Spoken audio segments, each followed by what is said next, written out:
Hello, ladies and gentlemen, and welcome to this edition of Classic Movie Buffet Theater. Alright, thank you guys for joining me today. Thank you so much for the views on the other two videos that I've put out here lately. Please remember that if you haven't subscribed to the channel yet, please consider doing so if you like the content. But moving on to today, so today's film is a classic comedy from 1980. It came out on July 25th of 1980, so it's almost, a few months, down the road. It's going to be anniversary time. And it was a movie that was directed by Harold Ramis. And he's directed a lot of great films in the early 80s and, late 70s, early 80s, and going forward. Some of the films that he has directed have been such as National Lampoon's Vacation, a film called Club Paradise, and I think, if I'm not mistaken, that was with Robin Williams. And he also directed Groundhog Day. Now, I've seen that movie a couple times. I kind of like it. It's not one of my favorites, but I do kind of like it. And I'm talking about the film Caddyshack. And this was a great comedy film from the 80s. It had everything. It had a huge, huge cast. And I'm talking about guys like Chevy Chase, who plays the character of Ty Webb. And he's also played in such films as Spies Like Us, The Three Amigos, and Funny Farm. Now, Funny Farm is a great film. A lot of people don't know much about that film, but I enjoy it. It's one of my faves to go. And if I'm in the mood for a comedy and I want something that's really funny from the 80s, I'll go with Funny Farm. In early years, I'll go with Funny Farm. I don't think Funny Farm came out in the 80s, but it's a great comedy. It's a great comedy. The film also stars the great Rodney Dangerfield, who plays the character of Al Savick. And he also played in such films as Back to School, Ladybugs, and Easy Money. Now, Ladybugs was a comedy film that had a lady by the name of Jackie in it. She was a co-star, and it also starred the great Jonathan Brandis. That was a hilarious film. Those three together were hilarious. And the film also stars the great and wonderful Mr. Bill Murray, and we will give Bill Murray his due. He is amazing.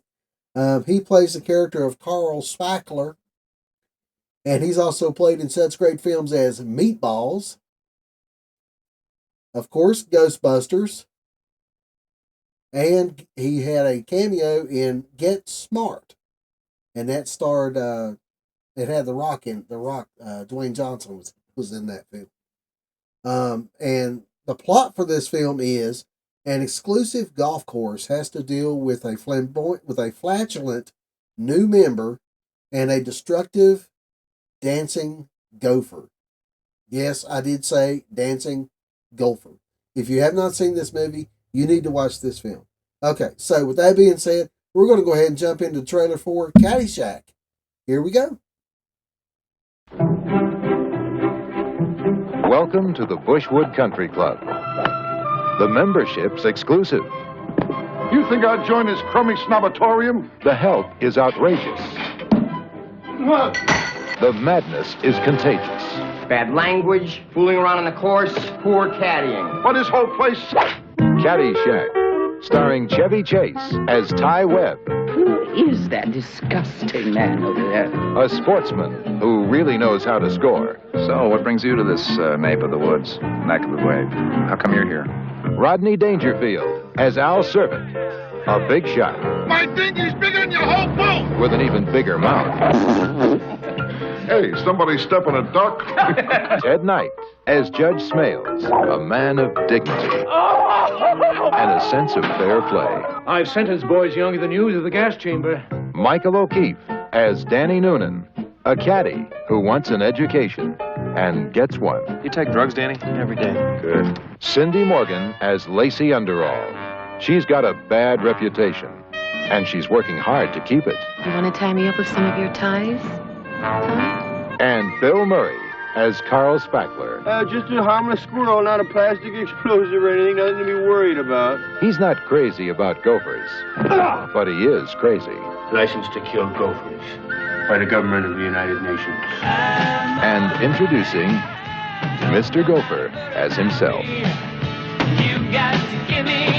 I said freeze, gopher! Caddyshack. It's all about swinging, Kiss me, you fool. but not on the course. Hey, you want to make $14 the hard way? Playing a good game That's the ball. He got all of that one. and talking a better one. Hey, I should have stayed home and played with myself. Taking shots That was a bum shot. and making time. We couldn't possibly think less of each other. Controlling your drives Wow! and losing your grip. It is! You! Out! Score. The man's a menace. Caddyshack. The comedy with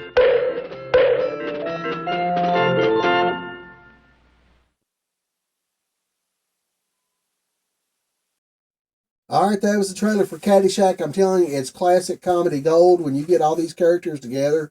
It's got an amazing cast, as I said, and you can't beat this film. I mean, this film is fantastic.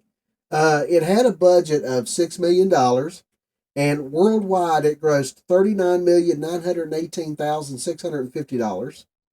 The cast is dynamite. Chevy Chase was at the top of his game as a Zen golfer, Ty Webb.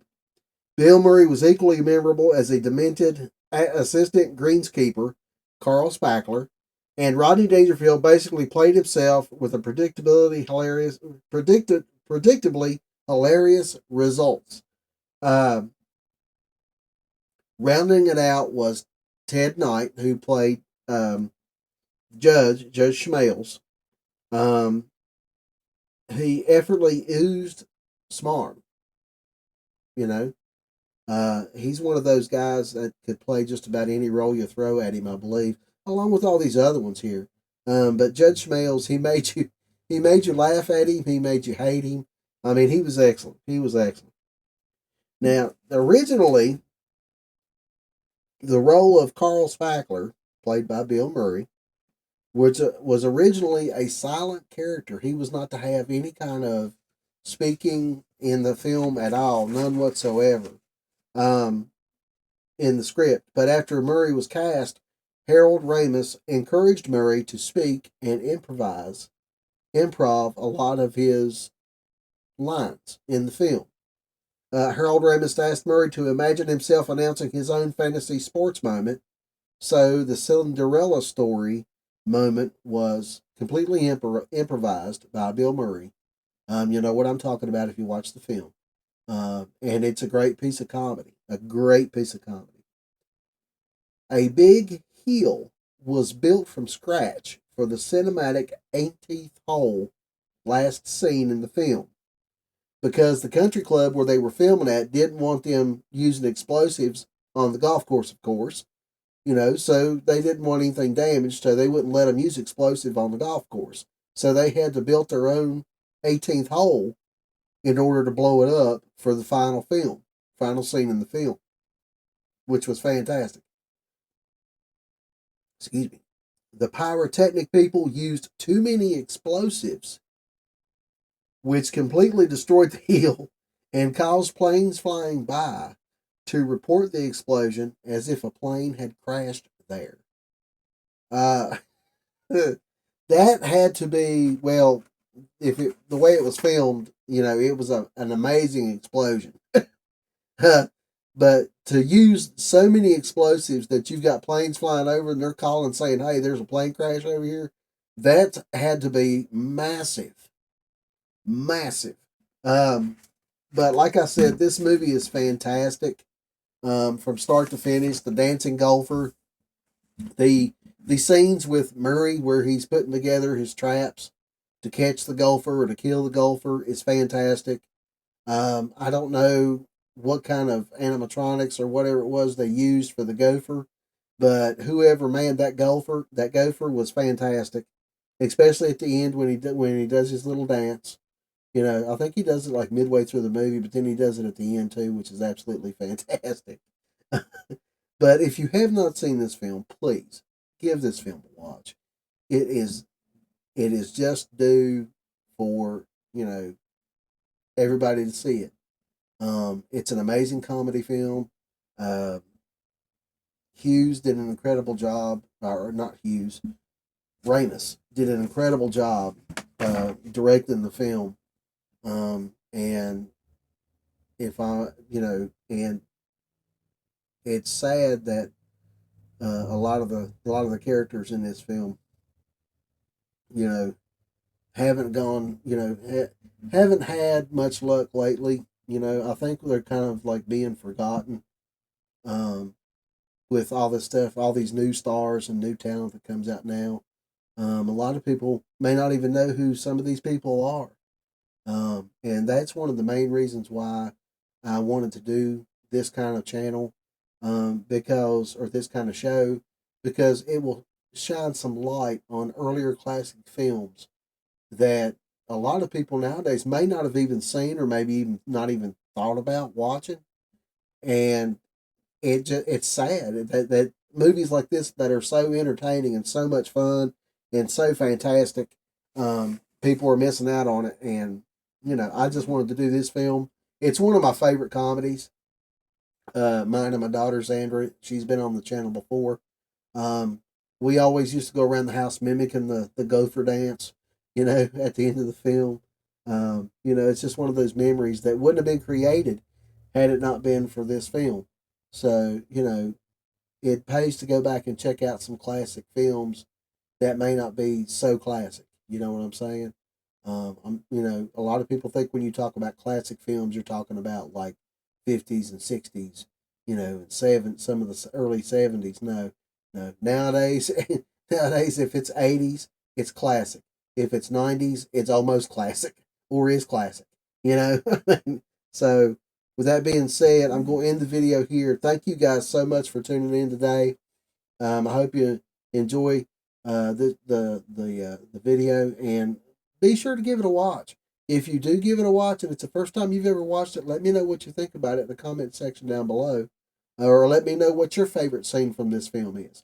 And also, if you have any recommendations on films that you would like me to use here on the Classic Movie Buffet, or Saturday Nightmares, leave them in the comments down below. If I haven't done them, I will certainly look into doing them and get them on the show. So, with that being said, tune in Saturday for Mikey's Saturday Nightmares, where we're going to talk about another classic horror film. And then we'll start the schedule all back over again on Tuesday with Mikey's Movie Rampage. So until Saturday, I will see you guys in the next. Bye-bye.